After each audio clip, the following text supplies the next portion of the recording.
Welcome to this episode of the Customer-Centric Retailing Podcast, a forum for retail leaders to discuss industry trends, challenges, and opportunities. This is Anil. And this is Fabi, and each episode we invite some of the brightest minds in the industry to discuss the future of customer centricity, with topics ranging from the rise of e-commerce to brick-and-mortar operations, to omni-channel technology to retail culture, and how all of these elements come together to create customer-centric retailing.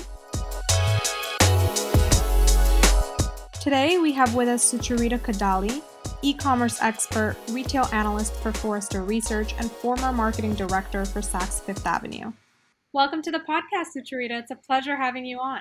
Oh, thank you so much for having me. Fantastic. Well, there is so much for us to talk to you about today, but just to start us off, I was hoping you could just walk us through your career progression thus far and kind of the work that you do at Forrester. Well, I've been at Forrester for, almost 16 years. And before Forrester, I was in the retail industry. So I cover retailers for Forrester. I work with the retail industry, brand manufacturers, and software companies that support the retail ecosystem.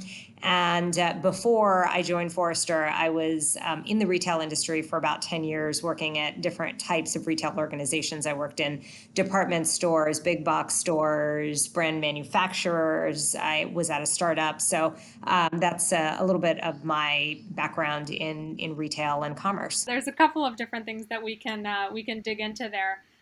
You have a ton of great experience, obviously, particularly as it relates to e-commerce, omni-channel, kind of everything related to digital transformation. So I was hoping just to start us off to get your thoughts on what you think are the factors or the characteristics that make for a really excellent online shopping experience today, and how retailers can stand apart in the e-commerce experience that they provide for their customers. I think at this point, established list of features and functionality that retailers should have. And there are, any number of e-commerce pure plays actually that have been very successful over the years that have often set the stage and established those standards. And what we end up seeing is often it takes a long time for other retailers to maybe recognize the importance of some of those features, or unless, somebody is, coming in and, telling them over and over again that they need something, they may be reluctant to integrate it. A great example is, when we look at consumer research, one of the most important things that a shopper wants on a product detail page, for instance, is the estimated time of delivery. But if I were to go and do an audit of like 10 sites right now, I can probably bet you that 8 of those sites will not have the estimated time of delivery on their product detail page. This is content that they should have. It's available to them. But there's not really a vendor that is out there selling them the estimated time of delivery, kind of module to, kind of stick onto their product detail page. So I think that many of them have just omitted realizing what an important part of, kind of the customer experience that is, or maybe content management systems don't make it, kind of a default field the way that, kind of maybe other parts of the product detail page are so standard. So, so I think that it's a very long-winded answer to your question, but I think that there's still lots of room for improvement, to be very successful in e-commerce. And, but, it's not like it requires often, millions and millions of dollars to fix. Often it's just, approaching, a critical website, approaching your website experience critically and just looking at, improvement every day. It's really interesting. What you said is the estimated delivery time.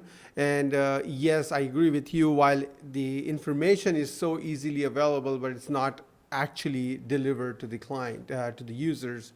And we've seen like one of our customers use this exact feature very effectively, and they've seen increase in conversion on their product detail page. In fact, they can even go smart and add a free express delivery option for their customers, because they know that they have that item available in the store and they can get that item within 2 days to the customer. So express delivery, it's like another attraction. But I can totally understand that, yeah, with the right kind of technology behind, it's a very important feature that all customers want. It can, definitely they like buy online, pick up in store, but what's better than, getting that item delivered very fast to their home? Right, right. And what you just described is actually probably one of the most useful use cases of personalization. So every retailer will talk about, oh, personalization as the bee's knees, and the most important thing that they need to do. And let's try to be as intrusive and get as much information about kind of the marital status and the children's age of every customer. And 99% of the data points that you have about a customer are not that useful. But things like this, Anil, which are, kind of how can I help you? How can I get my product to you faster because I know that geographically I can get it to you? That's a great illustration of welcome personalization. That is useful personalization, and I just encourage companies to do that because there's a lot of bad executions that are intrusive and are going to backfire because legislation is going to try to shut down stuff like intrusive data gathering because companies have abused it so far. Yeah, this is interesting actually. One, like you said, just getting too much data about the customer, and particularly all this third-party cookie thing that we are going to get out of, and so there are going to be a lot of restrictions that will come in place, particularly for this. But on top of it, like just one little thing I have in mind, and I want to say that thank you very much for talking about this. The express delivery option available on the, what was the term you used? It was interesting. And the communication from technology provider has been weak, I would say, because we are not able to directly communicate this capability to the merchants, and probably that's another reason why merchants haven't yet explored the possibility of introducing estimated delivery time on their product detail page, because maybe they don't even know if that such thing is available, and that maybe that is the reason. Yeah, well, that's a pretty big problem if you are in the business of selling goods and you don't know what you have to sell. Yeah. I wanted to ask you about a recent report that you had published through Forrester on the retail e-commerce metrics that really matter. And we highly recommend our audience to give it a read, but can you just give us a quick summary as to the metrics or the KPIs that retailers should really be looking at to measure their e-commerce success? Yeah, I mean, a lot of what we had, pulled forward in that research is it's a variety of pretty established metrics that retailers, already look at. I mean, it's important to, understand things like your average order value, but kind of to push it a little bit further to take it at a segment level. What is it for new customers versus existing customers? Are there certain demographics or certain segments or certain types of consumers that end up being more lucrative for you, and understanding and capturing that kind of information over time, benchmarking it. One of the things we also think is very important that retailers often don't look at is things like competitive insights, your wallet share, your market share versus what else your customers are spending on. You see that in the grocery sector. They're probably the most sophisticated with gathering that type of competitive intelligence. But other sectors are not quite. It's not quite as prevalent.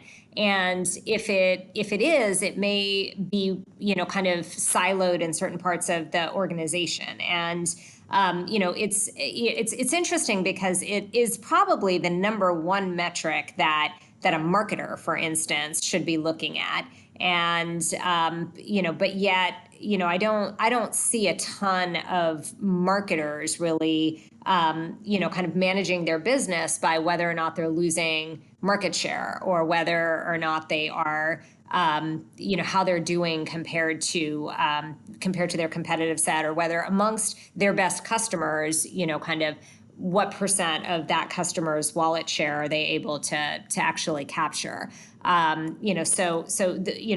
I see, marketers just often managing to attribution windows and last year's numbers, and benchmarks that they have for customer acquisition costs, which are, those aren't terrible in the absence of not having data, but kind of in a world where we're so data rich, why are I think that companies are often looking at the wrong data sets, and more interested in what data they have available to them, and not the data that is most important to making business decisions. So, what do you think? Like, when most of these brands that we talk about are selling wholesale and then working through the retailers, multi-brand retailers, departmental stores for selling their products, how are they actually going to get direct customer data? Also, their e-commerce site generally is not very good. I want to use a different word, but and because they don't have a whole lot of traffic, whole lot of customer activity, their quality of first hand data is not good either. So that is the other problem. So do you think more and more brands would now move forward with going direct to customer, so that they have a much better understanding of their customers, and also once they know their customer better, they should be able to deliver the experience that they want to, so that they can finally get the right share of their wallet? Oh, yeah, absolutely. I mean, there's no question that, I think direct to consumer, for all brands is going to be probably the single biggest area of investment and focus in the next decade. And there's so many reasons driving that. You have, kind of the decline of traditional multi-category retailers. You have, kind of the fact that, if you're a known brand, it's a heck of a lot easier to get people to your website versus if you're a no-name brand. So there are all these like digitally native companies that, kind of start online, and, they may get an early following because they had a very successful social media presence, but they struggle with scale because people don't know who they are. Unlike, kind of a lot of traditional brands that, we know, from having known them for 20 years, every time you would go to the store to see their names. And that's partly why, because these new brands don't have that name recognition, they have to launch stores. They have to find new ways of gaining customers, because even digital marketing is not particularly cost effective for them. So yes, so DTC is absolutely an area of interest. And two things that I think are super important for every brand to recognize. And there are two myths that brands have espoused for many years that just need to be busted. One is that people will not go to multiple sites to buy everything. And nothing could be farther from the truth. I look in a category like grocery, and in the physical grocery world, people will go to like 3 stores to go buy their week's groceries. And, that's average. So there are people that are going to more stores than that. The easiest thing in the world you can do is go to another website. And, it's incredibly easy, especially if you, kind of also have easy payments, and, the search is easy on your website. So this notion of, people only want to buy from one big multi-category, multi-brand marketplace is complete fiction. And it's really been, kind of, I think, corporate sales teams that have probably held back, kind of the push toward DTC, and the fact that, there's a fair amount of internal transformation that's required. Like, I'll talk to CPG brands, and, kind of to even stand up a DTC site for one of their flagship brands may take a year, because that's how long the SAP kind of transformation takes, which is crazy, but that it is what it is. But kind of like I said, this is going to be in the next 10 years. They'll invest that year of the SAP transformation because it's really important. The other big myth is that all sales are equal. And you'll hear this over and over from brands. They'll be like, I don't care whether it's a sale that's in this store or that store or what store. And it's like, you should care that it's coming from your DTC store because it's more profitable and you get your first party data. And there are all these reasons that you should actually preference your own store. It's the number one reason that vertically integrated brands chose to distribute on their own, is that it is actually kind of better to have your own information. And in a world where traditional distributors are being challenged, and the other big distributors online, which are marketplaces, are so fraught with brand risk and gray market goods, and there's no governance around what shows up on those sites. As a brand, you absolutely should care about kind of DTC sales, and you should prioritize DTC sales.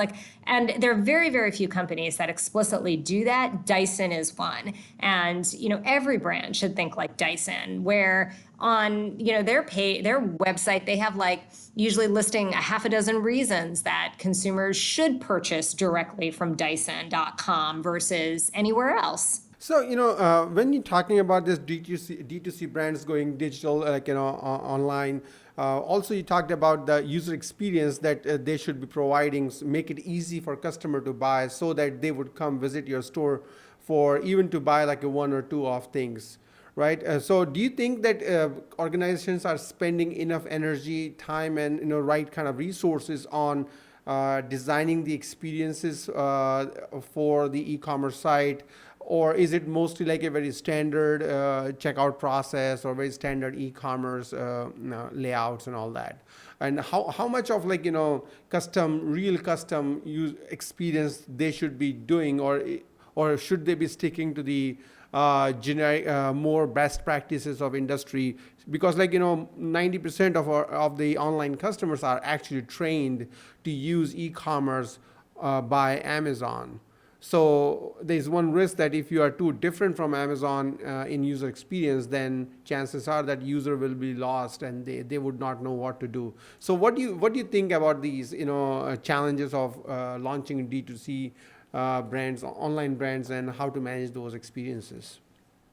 I think that one of the most important things is to hire somebody who knows DTC and understands how to sell in e-commerce. And one of the things that I don't see, especially with CPG are some of the biggest, kind of violators of this, is that they don't have DTC talent, with some exceptions. And, who those exceptions are because they're the ones with the good DTC sites that are actually generating revenue. Most of them, I don't know who they put on in their, in their e-commerce experiences, but they're not people who really either know e-commerce or are empowered to really kind of own a P&L, or they're not responsible for a meaningful P&L. So, so you end up with a lot of the weak experiences, at least in that sector. But there are sectors like, fashion, beauty, they do tend to be, especially like prestige beauty, they do tend to be more evolved from a DTC standpoint. And if you are looking for some of the best DTC experiences, it often is in the fashion space or the footwear space. It's in the beauty space. Sometimes, there are some really good electronics companies that have pretty strong DTC experiences. And, they're not all clones of Amazon. There are certain things that are important to have. You need to be able to navigate to products effectively and easily. You need to be mobile compatible. You need to have an easy buy button. You need to have easy payments. You need to have good post-transaction visibility. But those are kind of overarching elements. You're quite, there's quite a bit of latitude on how pages can look and feel and how large images can be, and what kind of color schemes you can use that can absolutely differentiate a site and help kind of a brand resonate. So, one thing that we've seen in our experience, you mentioned, and I want to highlight that here, is that one thing we have experienced is companies generally assign their CIO or somebody from the technology team to manage or go find a vendor to implement D2C brand. Also, run the whole project to set up this whole D2C website and manage and all that. What do you think about who should, what kind of roles are the real owners? Like you said, the people who should own the D2C projects should be also the owners of P&L. So tell us more about that. Well, I think that, I mean, when you are incented to, when your bonus or your job is based on generating, a certain amount of revenue, I think that, kind of you'll be more likely to make the decisions, and whether they're the design decisions or the kind of customer service decisions or whatever decisions that need to be made that are going to help grow the brand. Often, yeah, and I don't know. I mean, there are different kind of arrangements that companies have with different agencies. I mean, and if you are you're able to tie kind of their incentives with kind of revenue, maybe kind of that can be as effective. But I don't know that always happens. I think that kind of a lot of these arrangements, when you work with outside agencies, maybe flat fees, or kind of they may be incented to kind of bill by the hour, or whatever the arrangement is, and that's certainly not incentivization to get to kind of the goal of revenue generation.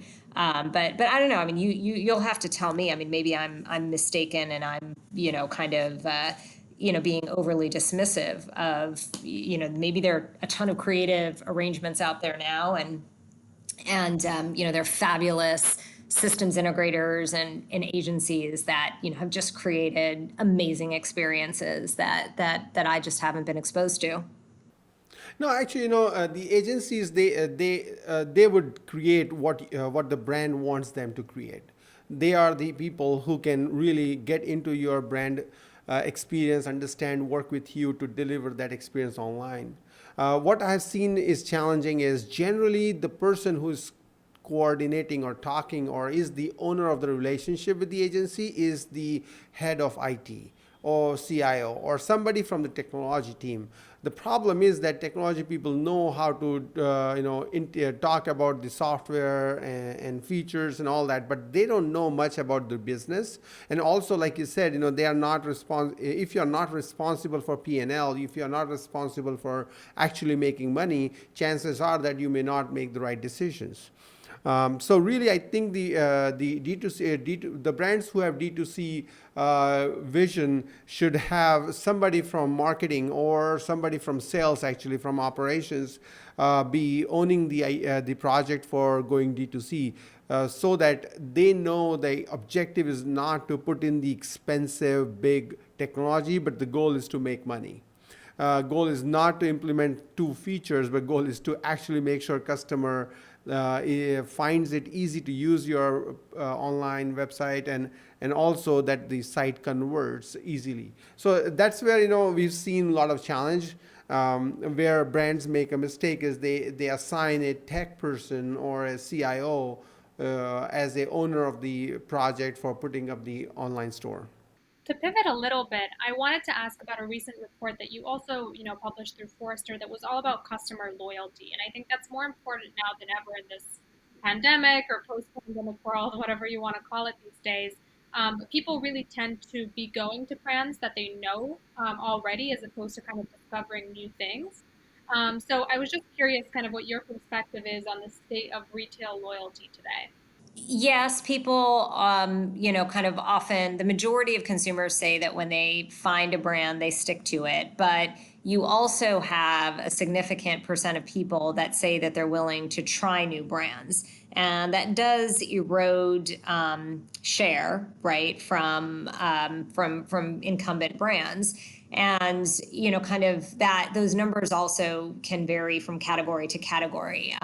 There's a tremendous amount of brand loyalty for often for high ticket, high consideration goods like an appliance or an auto, a car. There may be much greater willingness to try new brands in fashion or in packaged goods.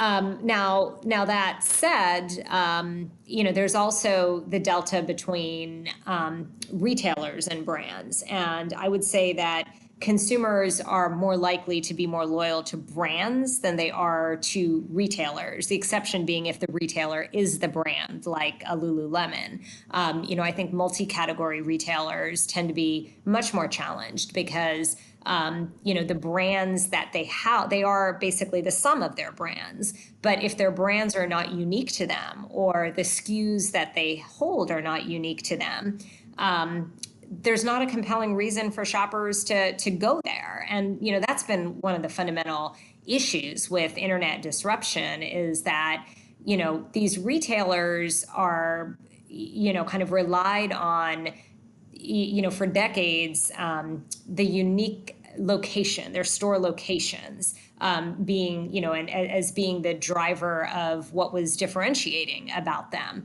Because, especially in like big box stores, like, I mean, it certainly wasn't store fixtures or, the beauty of the store layout. I mean, it was just, kind of, you just carried, a bigger assortment of, a lot of these brands than anyone else. And, kind of, you were the closest store to a lot of people.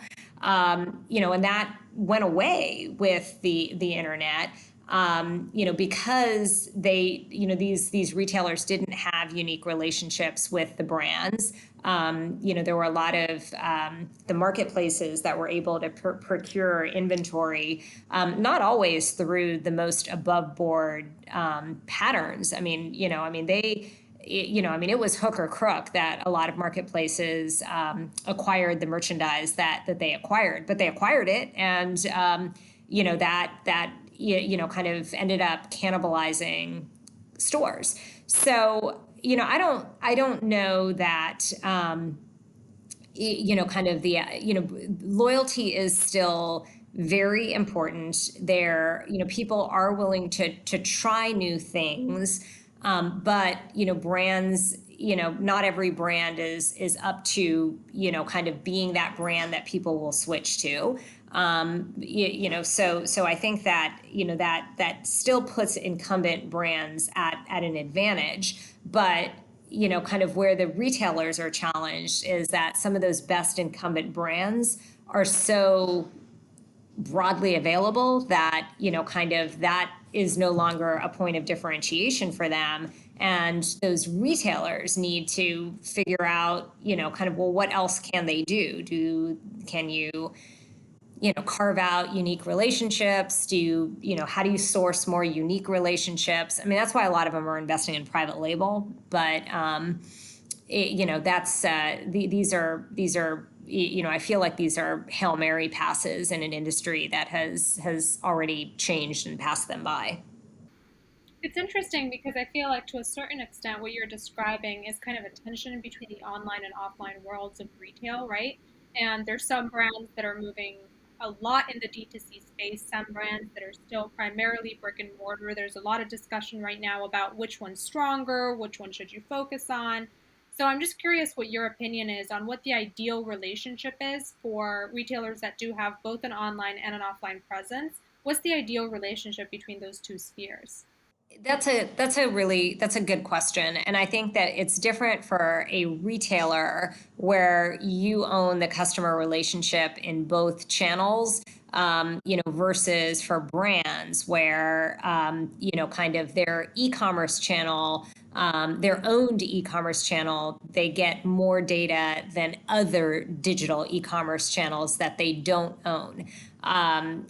So it's a slightly different equation, and I think it depends on kind of where can you own the data, and in the case of retail, it's both. So then the next step is, well, then which one's more profitable for you? And I think that's where retailers need to really, really dig into the cost accounting of, what is the customer acquisition cost for online versus offline? What is the cost of fulfilling an order online versus offline?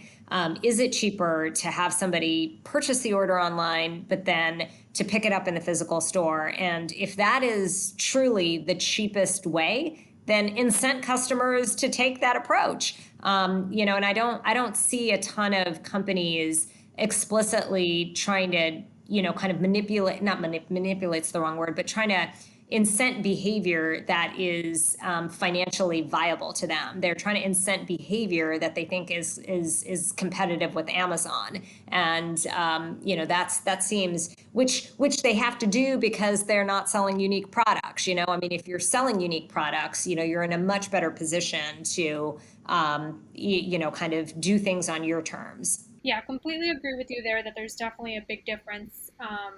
That all comes down to how you're hosting the data for sure.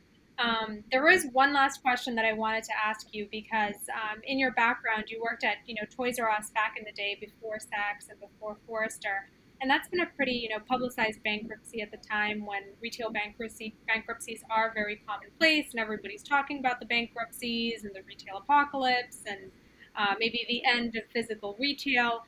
So I was just wondering what your opinion was on the driving forces behind the demise of Toys R Us and bankruptcies in retail in general. What's really driving them, and what retailers can do to kind of avoid that fate? Well, I think that there were the kind of the near term issues, which was that they just took on too much debt. And they couldn't pay down, they it was just a bad set of transactions that where they couldn't pay their bills. But even before that, I think that they had made a series of tactical errors. When you go back to even the year 2000, they'd completely dismissed the internet and, in fact, gave their entire e-commerce business to Amazon. So that's a great example of them just not, kind of just missing the ball entirely. I mean, kind of you always hear strategy people saying we got to skate to where the puck is going. I mean, this is like these people were like skating away from, they were like not even in the rink. So I think that kind of that's just one example. There's so many others that I can tell you. In fact, I wrote a whole book on it. But it's like things like they didn't even get the store experience right, and they were heavily dependent on a handful of vendors like Mattel and Hasbro, which would just stuff the shelves with junk instead of new innovative product that people would actually want, or even basics that people would want. I remember kind of a grandmother coming into the store and yelling at me when I was working there once as a store manager. And she yelled at me because she couldn't find jump ropes. And it's like they didn't have jump ropes and yo-yos. It's a toy store, but yet it carried 85 Crayola SKUs, of which like 3 ever sold. So there were just so many, kind of issues from an inventory standpoint. Their labor model was atrocious. Like they looked to get like the cheapest labor they possibly could. And, they experienced everything from high levels of shrink to, just poor service qualities, and it was just really, kind of they laid the foundations for their own demise. And it was a model that was something that maybe made sense in the 1980s, where you could have a low labor cost model and you could just stuff a store with whatever junk inventory that brands wanted to push and people would still buy it. But in the world of choice, in a world where, Apple was coming along and, transforming how children were spending their time, they didn't evolve. And, kind of that was probably the fundamentals of why they weren't able to make enough revenue to pay their bills. So when they went into debt, kind of they weren't able to make it make it past the worst of their times. Then then you also kind of I go back to the commoditization issue, which is when you're selling the same thing that Walmart and Target are selling, which is what they were doing, and there wasn't anything differentiated other than like the 85 Crayola SKUs that nobody wanted. That was not kind of the path to success. So, and I could go on, like, I mean, they would put their best items on sale at Thanksgiving and the best items would sell out at a discount. And then, by the time Christmas came around and people would be willing to pay like twice that price for the item, they wouldn't have any, I mean, so there were just so many things that were a mess about, kind of the decisions that happened there. Thank you so much for sharing that perspective. We definitely encourage our audience to read your book on that topic, because I think one of the biggest mistakes that retailers make is not to learn from the mistakes of their predecessors.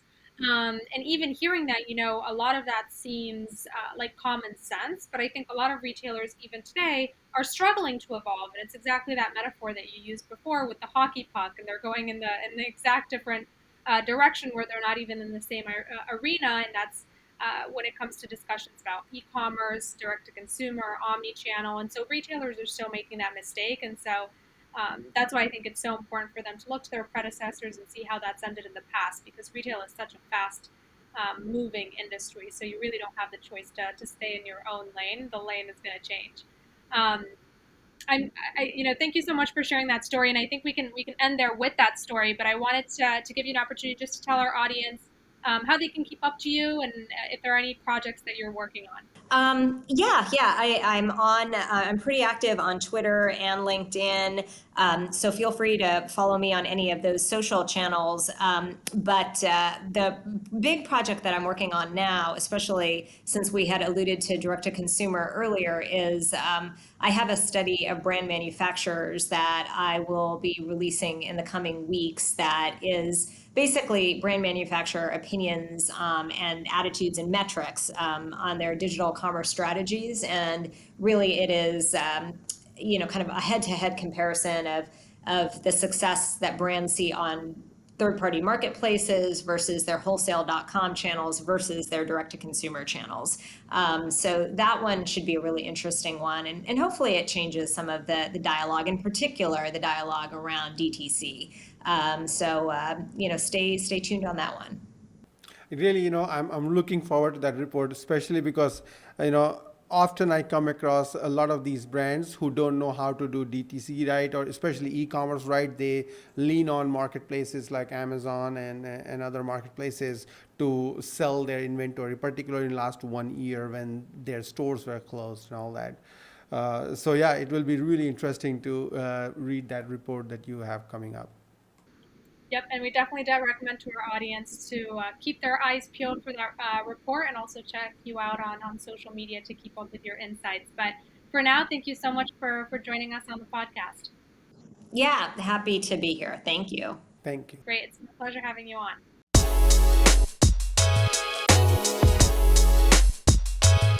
That's it for this episode of the Customer Centric Retailing Podcast, featuring our special guest, Sucharita Kodali.